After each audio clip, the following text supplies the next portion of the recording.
All right, welcome back to In the Bag. I'm your host, Riley Jones. And if this is your first time watching, be sure to follow, subscribe, stay tuned for more.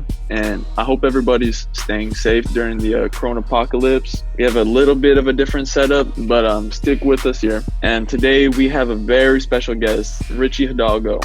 So why don't you tell everybody a little bit about yourself before we get into things? I just want to say thank you so much, Riley Jones, for getting me on this show, bro. Make sure you subscribe. Follow him on Instagram, bro. This guy is insane. I myself am part of None of Us. We are on YouTube. We are on Instagram. We are on Twitter and Facebook. You can follow us. We post as much content as we can, try to be as versatile as possible, doing sketches, podcasts, music.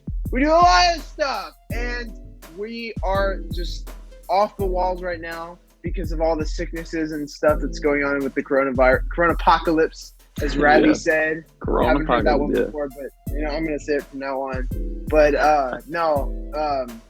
this is kind of a strange place that we're in right now. I don't know. I didn't think that any of us thought that we were gonna be in this situation for as long as we've been right now.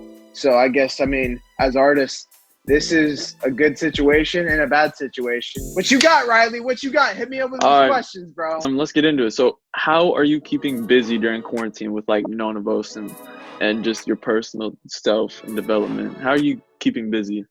Absolutely. So before we had promised our viewers, that we were gonna kind of try to get into our music, which we had never really shown the viewers that had never been to our performances live, had really seen it before. There was a small little space of area where we weren't really able to promote anything. We were so busy with school, and we were kind of on a hiatus. Well, this kind of put us back on track, and we decided to promote our music that I have posted on SoundCloud. It's out there for a lot of people to see. I promote it every day on our Instagram. I've been seeing it. Yeah, bro. Music has taken a huge part of my time, which sucks because I haven't done any of my homework. I don't think anyone's done homework around this time. But that's kind of a side thing at this point. So you talk about consistency, and there's a lot of people, including myself, that oftentimes struggle with finding consistency. And what advice do you have to stay consistent? So this is funny.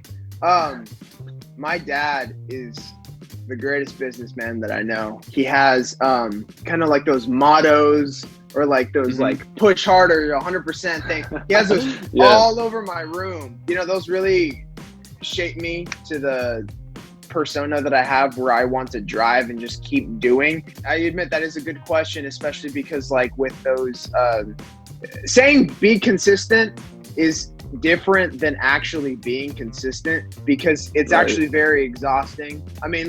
Whenever people look at it, us creators are oh, they just make videos and stuff. After a certain amount of time, we do get tired. We're human beings. I think the most important thing to do is to just find different ways to be creative, kind of find different ways to entertain yourself, because if you look at it as just a routine, it's going to get boring for you, and that's something that you never want to have, especially in the career, the profession that we have or that we will have in the future is a true profession. The way I see it, whenever we would do we're doing podcasts right now, in order to revitalize kind of our energy, we just come up with what's going on in our minds. We write it down. We write down the possibilities of what we can do, what we can't do, and then we just have fun with it. For one of the sketches, there was a 3-minute, it was really short. We had so many, the bloopers, if we had put it on there, it would have been 15, 20 minutes long, because we messed up so many times, but we found fun ways to keep invested in it. And I think that's what's really important, is making yourself enjoy what you're doing, and then also showing the viewers, and they'll be wow, they really had fun. I'm going to subscribe to these people. So I think that's really important. And if you keep up those things, it should be easy to keep on going with what you're doing, man. Right. I definitely agree with that, because there's a lot of people that try to start YouTube stuff or try to make content that either are too like they doubt themselves too much to start, or they don't have the consistency to continue. And I think it's really important for a generation such as ours to have that good foundation of consistency from the start, like you guys and None of Us have. But speaking of None of Us, how did you guys form? Like, where was that birth, I guess?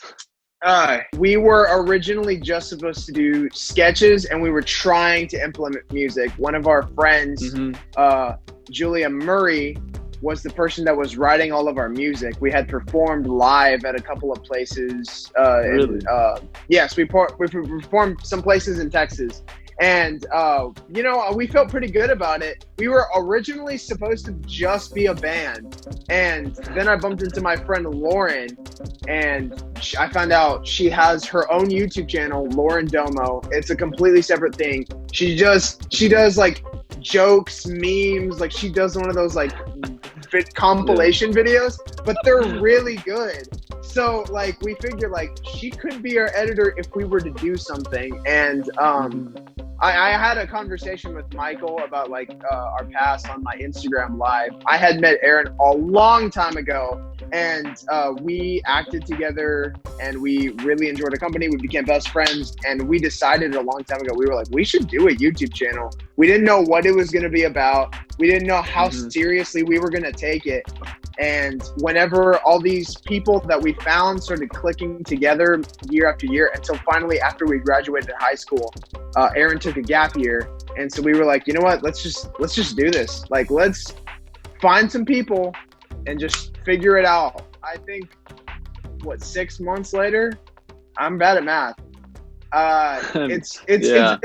It's been some time now, but now we do podcasts and it's crazy. So speaking of None of Us, where do you guys see yourself in like 10 years?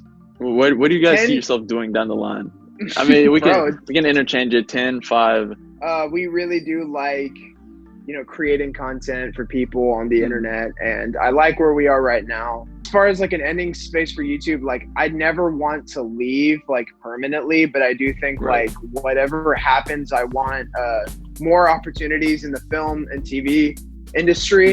And I know Aaron does too. He's a part of this political talk show on UT Austin. If that show gets big eventually, there's going to be some differences that we're going to have to work out and stuff. But in 5 years, I would definitely want like an actual space, like an actual like setting for us to like a warehouse or something for us to like work in and just do everything, like just all day work on it. That would be the dream, man. Like I don't think that's a big question, bro. I mean, let's just say we're dreaming for the highest possible, the best possible outcome, and I know that we can get there, even though however long it takes, I'm willing to wait.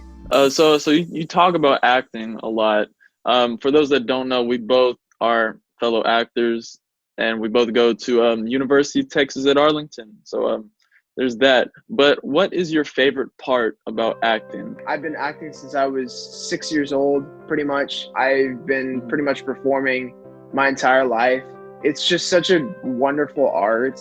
Whenever you give up yourself on the stage, a part of you never leaves. Whenever you devote your time and dedication, you really feel it. I think the best part of acting, definitely, I mean, it's the people. It's the people that you meet, because you do shows that you're a part of, and you feel good about yourself, and you feel good at like the dedication and the time that you put in. Those people that you make connections with, it's crazy. Like when you're in a show, it's just 2 months of just being with all of those people every single day. But those people, like, they're your family for 2 months. Yeah. And I mean, in the professional world, usually sometimes like the show's over and then you leave and then you don't see those people until like maybe perhaps you get cast in a show with them. And I think that's so crazy. What I've always liked to do is like, even after shows are over, I've tried to find ways to like, connect with the people that I did previously, because like those are people that like I really found something in common with them, and I really appreciated like their work because they love theater just as much as I do. I've been in shows where like when the run is over, when the show is over, like we're still hanging out and stuff, and that's always my favorite part. Have you had a favorite role that you've played? My senior year in high school, we did Peter and the Starcatcher, and I was blessed to play the role of Black Stash. It's just such a funny role, and it's so good. And I really got to sit down with my director and talk about like what she wanted and stuff. And she's just like, you see this line, you see this line, you see this line. And I'm like, yeah. And she's like, you can improvise those. And I was like, are you serious? She gave me so much freedom. Just the roles and the connections that we were able to make on stage were so creative. And I loved every second of it. I legitimately think that was probably my favorite show, and maybe even the best show that I was a part of. Last question before we start closing this up. I started acting. I started doing theater and stuff my late junior year of high school. So there's all kinds of people that are doing their first shows like next year, or that will be doing their first shows.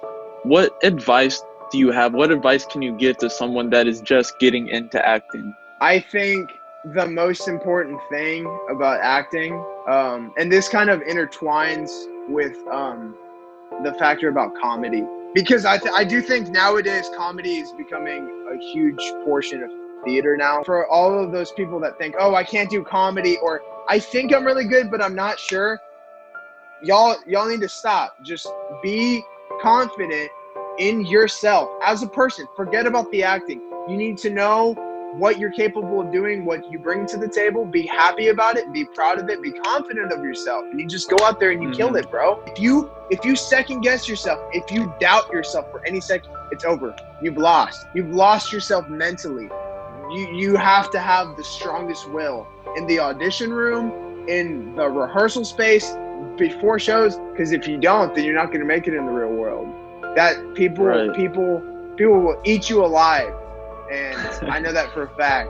So I think in order to have that true passion, that true grit, you need to just forget about whatever people think about you.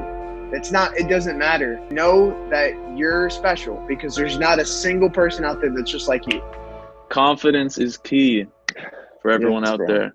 But is there anything else you want to say to the people watching? None of Us is releasing podcasts 2 times a week now, so you guys gotta go check it out. You guys just saw Riley in the Bag. Now you gotta go check out our podcast and None of Us. So go look it out. None of Us, NONABOS, all lowercase, bro. We are the first thing to pop up. MicHill Entertainment. They are the best, bro. They're the next Disney, and I promise you that. Just go check me out. I'll give you a listen.